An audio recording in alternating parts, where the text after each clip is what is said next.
लेकिन दिल जानता था कि आखिर ये आवाज है किसकी। लड़खड़ाते हुए धीमे कदमों से सुधा कमरा नंबर 9 की तरफ बढ़ने लगती है।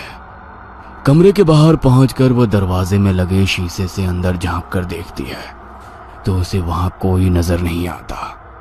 सुधा के वहां पहुंचते ही रोने की आवाज भी बंद हो गई थी। हैरान होकर सुधा वहां से जाने के लिए मुड़ती है, तभी उसे कमरे का दरवाजा जोर जोर से पीटने की आवाज सुनाई देने लगती है, जिसे सुनकर सुधा बुरी तरह चौंक जाती है।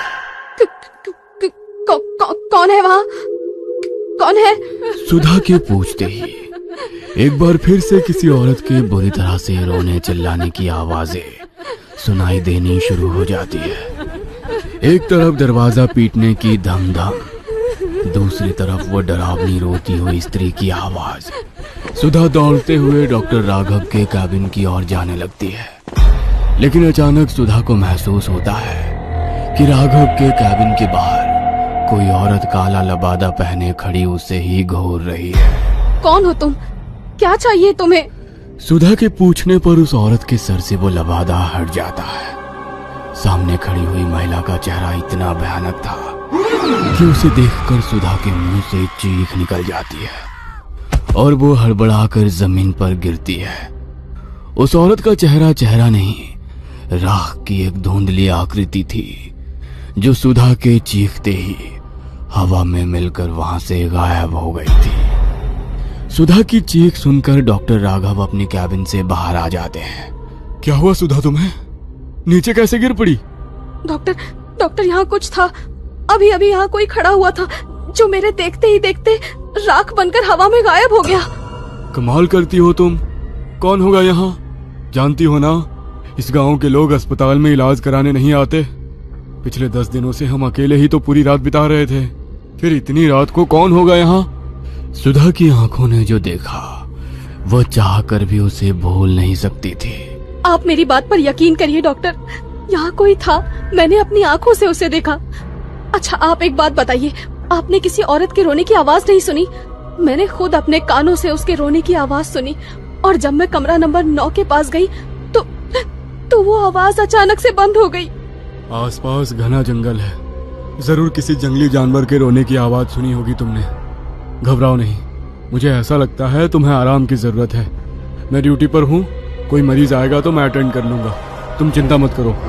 सुधा हॉस्पिटल से निकलकर कुछ ही दूर पर बने अपने कमरे की ओर जाने लगती है कि तभी उसे किसी के कदमों की आहट सुनाई देती है। सुधा पीछे मुड़कर देखती है, तभी एक तेज हवा का झोंका आता है और सुधा के खुले मुंह से काली राख उड़कर उसके मुंह में चली जाती है। कुछ पलों के लिए सुधा की आंखों की पुतली काली पड़ जाती है और फिर अगले पल नॉर्मल रंग में आ जाती है। सुधा अपने कमरे में जाकर आराम करने लगती है। अगली सुबह नर्स सुधा और डॉक्टर सृष्टि अस्पताल पहुंच जाती हैं।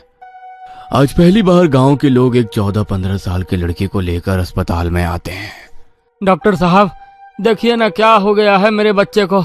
अचानक ही पूरा शरीर नीला पड़ने लगा, इसका आंख ही नहीं खोल रहा है। हम तो जतन करके थक गए, अब बस आपसे ही उम्मीद है। आप बिल्कुल भी चिंता मत करिए, मैं अपनी तरफ से पूरी कोशिश करूंगा। राघव बच्चे दिनेश को अस्पताल में भर्ती कर लेता है और सृष्टि और राघव मिलकर उसका इलाज शुरू कर देते हैं। राघव, इस बच्चे की कंडीशन मुझे तो कुछ ठीक नहीं लग रही।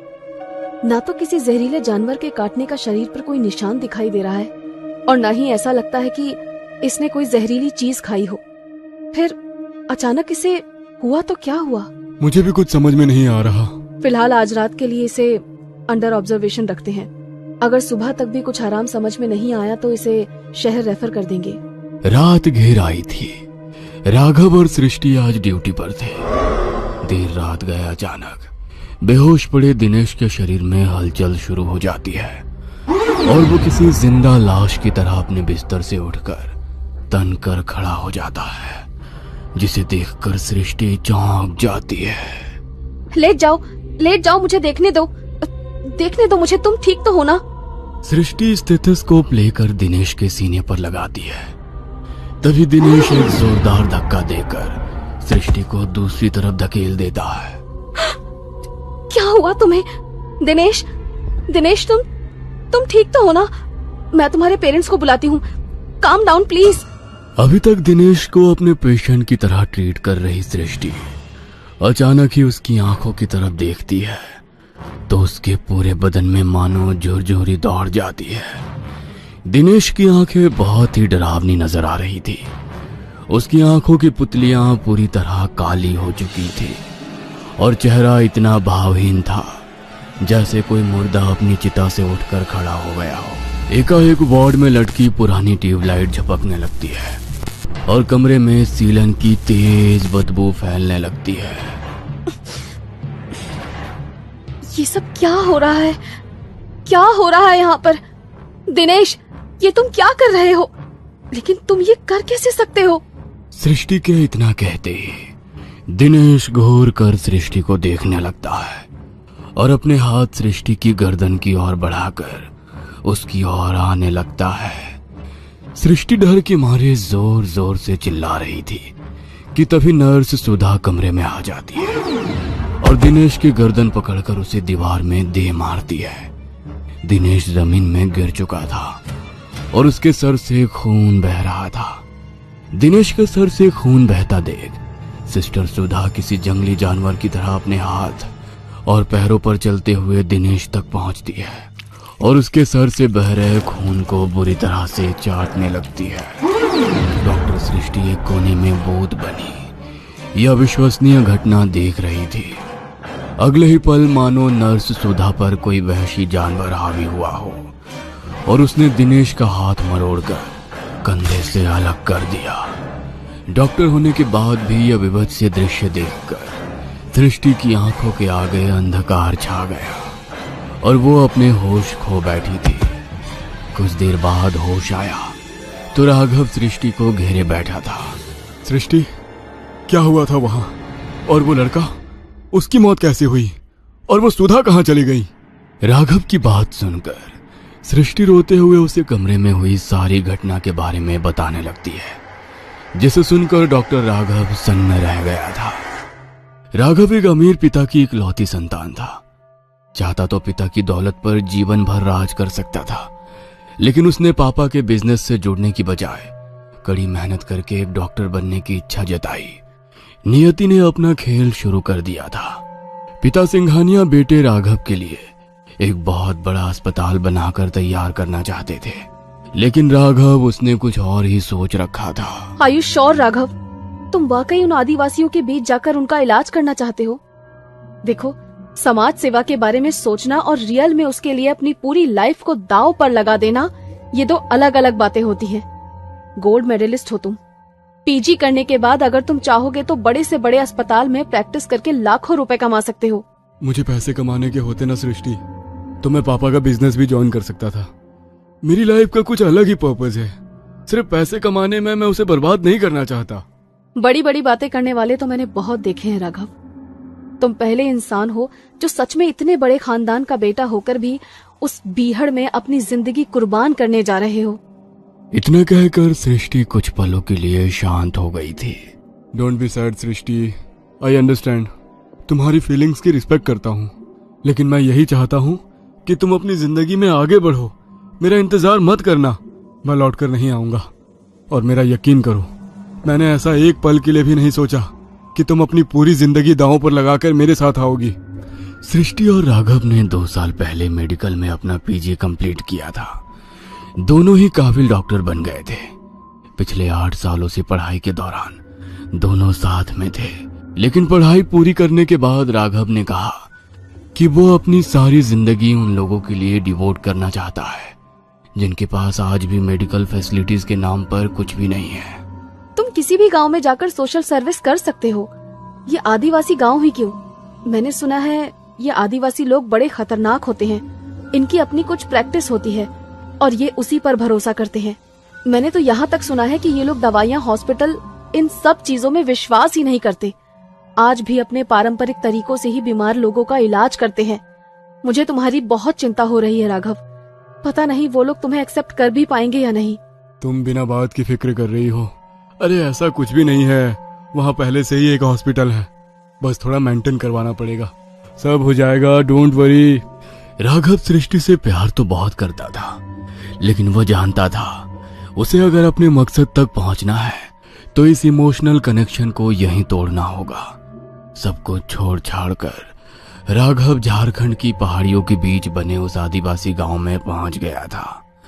कच्चे मकानों वाली ये छोटा सा गांव बड़े शहर से आए राघव को काफी अजीब नजर आ रहा था। कुछ देर तक गांव में घूमने के बाद उसे एक बूढ़े काका नजर आते हैं। अरे काका, मुझे राजकीय अस्पताल जाना है, जरा मदद कर देंगे क्या? राघव की बात सुनकर बूढ़ा आदमी राघव को ऊपर से नीचे तक घूर कर देखने लगता है। क्यों जा रहे हो वहां? अस्पताल नहीं, मुर्दा घर है वो। जो वहां जाता है मुर्दे से भी बुरी हालत हो जाती है उसकी। लौट जाओ, कभी मुड़कर भी उसकी तरफ मत देखना। बड़े अजीब लोग रहते हैं यहाँ। मैंने बस अस्पताल का पता पूछा और ये ऐसे आपे से बाहर हो गए। ठीक है, अस्पताल का पता नहीं बताना मत बताओ, लेकिन ऐसे चीखने चिल्लाने का मतलब क्या है? सृष्टि ठीक कह रही थी, आदिवासी जगह है, यहाँ के लोगों को समझने में मुझे अभी काफी समय लगेगा। अस्पताल को मुर्दा घर कौन कहता है? हाँ? उस बुजुर्ग से मिलने के बाद राघव के मन में एक अजीब सी उथल पुथल मच गई थी। छोटा सा गांव था जो बिल्कुल वीरान और सुनसान दिखाई दे रहा था। कुछ देर बाद राघव एक पुरानी सी खंडहर नुमा बिल्डिंग के सामने खड़ा था, जहां टूटे फूटे बोर्ड पर राजकीय अस्पताल लिखा हुआ था। ओह थैंक गॉड, यही है अस्पताल। लेकिन इसकी हालत देखकर तो लगता है यहाँ कोई चिड़िया भी पिछले 10-20 साल से नहीं आई है। राघव ने देखा अस्पताल की दूसरी ओर एक सरकारी आवास भी बना हुआ है। राघव ने सरकारी मकान में जाकर अपना सामान रखा और थोड़ी साफ सफाई के बाद उसे रहने लायक बना लिया।